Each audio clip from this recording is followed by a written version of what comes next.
Bokor. Everyone knows that one jerk that strives to make the lives of others as miserable as possible. There's no real rhyme or reason for it. Some people just feel superior making others miserable. That was certainly the case for Paul Clark. No, Paul didn't know someone like that. Paul was the guy like that. At first glance, Paul was nothing remarkable. Hell, even at a second, third, or even a 10th glance was he anything special. He was a typical-looking middle-aged white man with salt and pepper hair, a stern jaw, a cleft in his chin, and gray eyes. Not a soul was safe from him. No woman, no man, no child was spared his cruel words. If he reduced a person to tears, it was a real high. Why Paul was like this, nobody knew. Some suggested that he was an only child and spoiled rotten. Some say he was that bullying jock that never faced consequences for his deeds. Whatever the reason, he was one of the most hated men in town. The only people who sought to be pleasant to him were the vendors and those rendering services unto him. It was a policy to be polite, and Paul knew it. He'd do his best to torture them for it, from the clerk at the local McDonald's to the associate in the department store, even down to the Girl Scouts in front of the stores.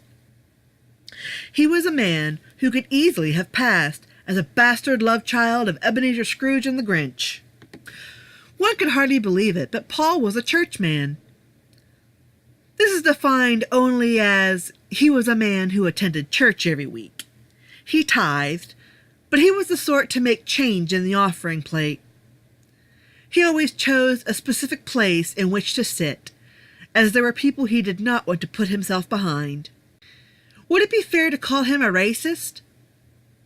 Perhaps, though that left little excuse for the bitterness he showed his own race. Through and through, more accurately, he was just an asshole, and the who and why never mattered. Things were wrapping up. The gold plate came around, and he put in a $5 bill and took 3 singles from within. Very tacky, but a usual practice. He knew he got scowls every time, and he liked it. A true troll to the core. On the way out, as the people filed out of the church, he reached into a basket and pulled out a green lollipop.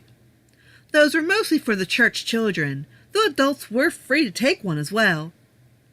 After he stepped away from the little basket, a boy peered in, eager to get his treat.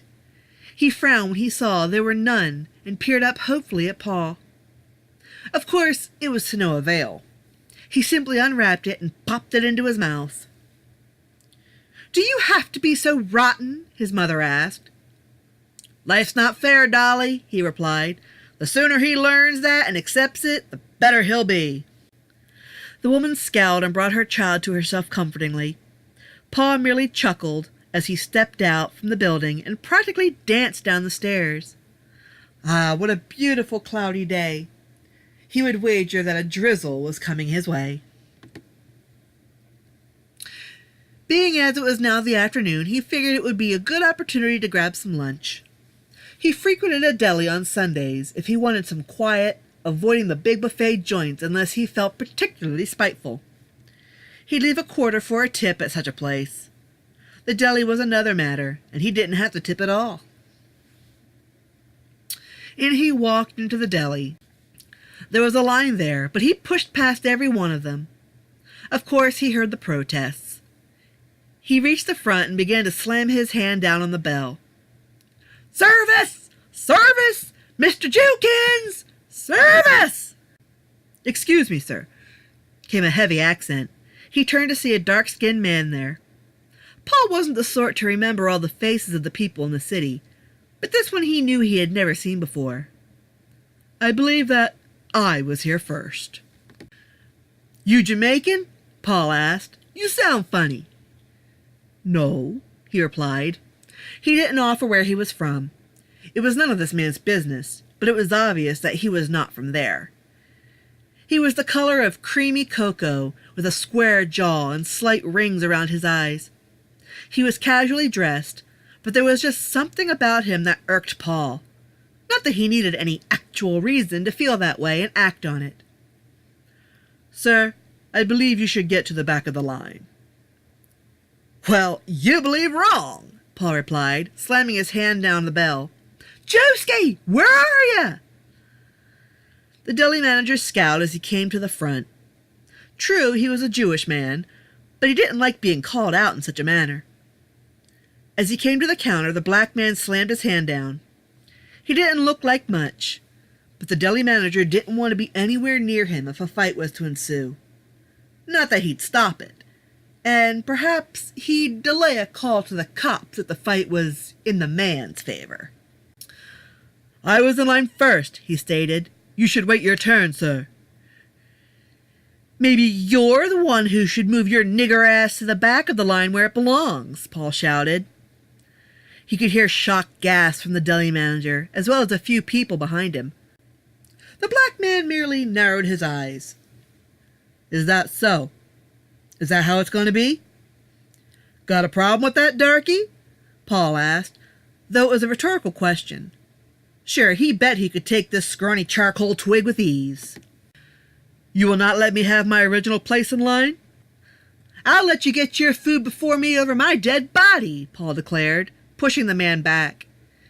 He only got a glare in return, but the rest of the people in line were appalled. The deli manager scowled, watching as Paul slammed his hand on the bell. "Earth the hook, schnozzle! You gonna serve me sometime today?"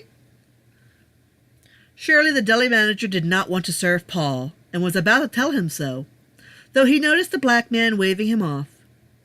"Let the man go, and let him be out of our hair.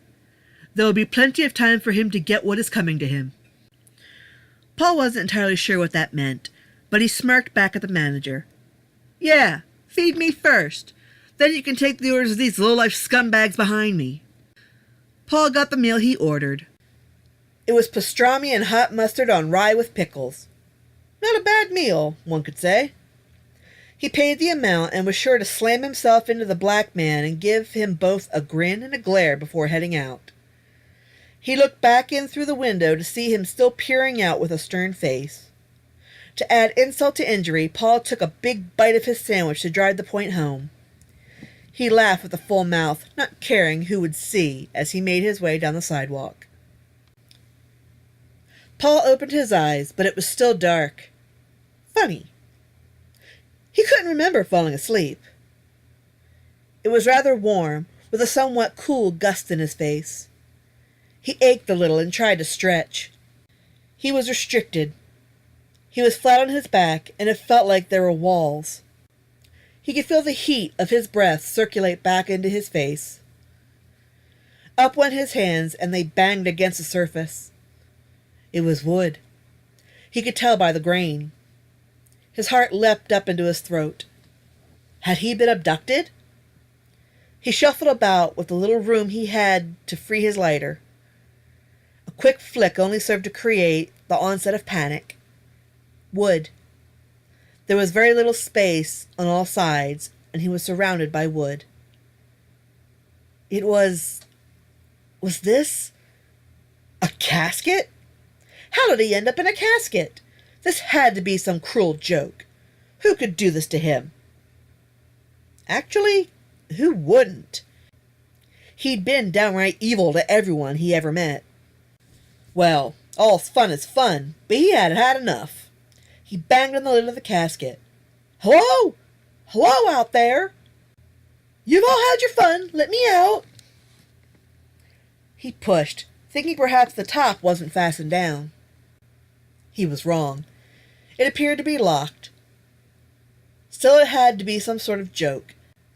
They had given him a way to breathe. "Ha ha! I get it! You made your point!"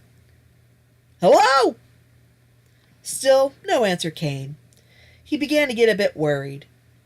He adjusted himself to where he felt the cool air.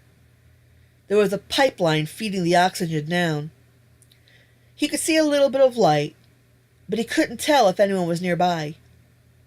The light was small, and it occurred to him that he was quite a ways down. He was in a hole.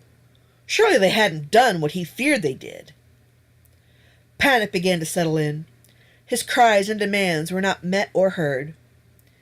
He banged as hard as he could on the top of the casket and screamed out in fear and frustration until he went hoarse.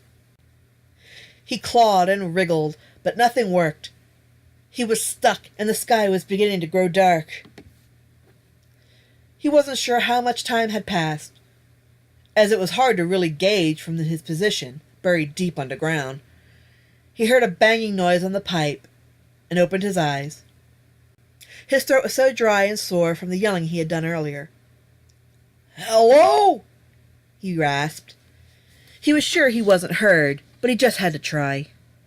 The next thing he knew, a hot liquid splashed down the tube and into his face. He let out a crackled cry as it burned. Coffee. It was black coffee, strong and bitter. It burned and blurred his vision, and he wasn't sure if he should toughen up and lap up what he could or cuss out the perpetrator above. He whimpered a bit as the burn began to subside and his flesh pulsated. "Help me!" he pleaded. "Please, help me! I'm sorry!" He then heard another scraping noise, and the air began to grow warm. The circulation wasn't the same, and he gasped at the realization that someone had covered the end of the pipe. His airway was gone. He began to scream and fight and claw once more with all he had left in him. He prayed that someone would hear him and find where he was. What he didn't seem to fully comprehend is that someone already did. Atop the fresh grave, the heavy vase was set firmly down, and colorful flowers bloomed with what life they had left within. A blanket was then set down, and a small picnic set up. Down sat the strange man from the deli, dressed in a black suit and top hat. His face was covered with black and white paint and resembled that of a skull, a true Baron Samedi figure if there was one. He sat cross-legged on the ground and unwrapped his meal, taking a large bite with delight, shaking his head with the pleasure of this taste. It hit the spot and seemed a nice night to enjoy a pastrami sandwich with hot mustard on rye with pickles. Short, simple, and to the point. I actually published Bokor as its single last because I didn't think it was long enough. And I didn't have any idea for a cover. But after I actually thought about a cover idea, I actually found it was long enough to publish a single. It wasn't too short. I mean, it's still short, but this was another kind of a free write.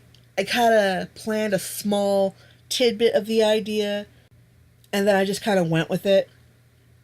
And for those wondering, a Bokor is a voodoo practitioner who works with what they call the left hand. The left being a symbol for evil doing or wrongdoing. Basically, magic that's not so good. And I had been studying the voodoo religion and practices for a little while because I had actually wanted to do a big story involving voodoo. But I thought it'd be interesting to just kind of go with it. But it was really uncomfortable writing it because I actually had to have Paul speak in a way that I don't necessarily speak. I don't have anything against black people or Jews or anything like that. This is totally the character's perspective. And I actually consider the Bokor a heroic figure in the sense of karma. Not a whole lot happens, and I didn't plan for a lot to happen. I just kind of wanted to, like I said, it was a free write thing, but I kind of wanted to do another karma story, kind of like Sugar Baby, but with a more nasty intent. I mean, in Sugar Baby, Courtney was, just a dumb girl who kind of grew up with a jaded point of view. But as far as Paul, he's just an asshole through and through. There's just no redeeming qualities. He's just out to be an asshole to everybody. And voodoo is actually not, black exclusive. There are white practitioners as well. But I did want to choose a black character because I felt that would have a more satisfying karmic justice at the end because of how nasty Paul is to him. It doesn't go much deeper than that. The ending was supposed to be kind of, funny because he ordered the same thing and took a big bite to make his point, even though Paul couldn't see him. It's not my best story and not my worst story, but it was kind of a fun story. I actually hadn't read it in a while, so reading it for this recording was actually interesting. I hadn't realized I had put more things in it than I remembered, which was basically he pissed off somebody and he got what was coming to him. Ended up being there was more stuff. I forgot about the church scene. I totally forgot about the beginning of it. But no, I actually kind of liked writing the story because, like I said, it felt like there was a karmic justice to it. And the moral of it being, don't be a bigoted asshole. There's no need for it. It was actually fun doing the cover. I had to paint up the face myself on an art program, and I actually had to reference other face painting for that. But as far as the cemetery in the background, that was a photo I took myself and just made it black and white. It was just a grave all by itself at the edge of the cemetery by this little forest. And it just seemed like a good picture to take, and it just seemed to fit and make the right impression because it was one single grave, and I was able to put the face in it and still have the focus be on both. But there's not much more to it than that. It's basically just a quick story of karma to someone who's just a bigot and just a general asshole to everybody.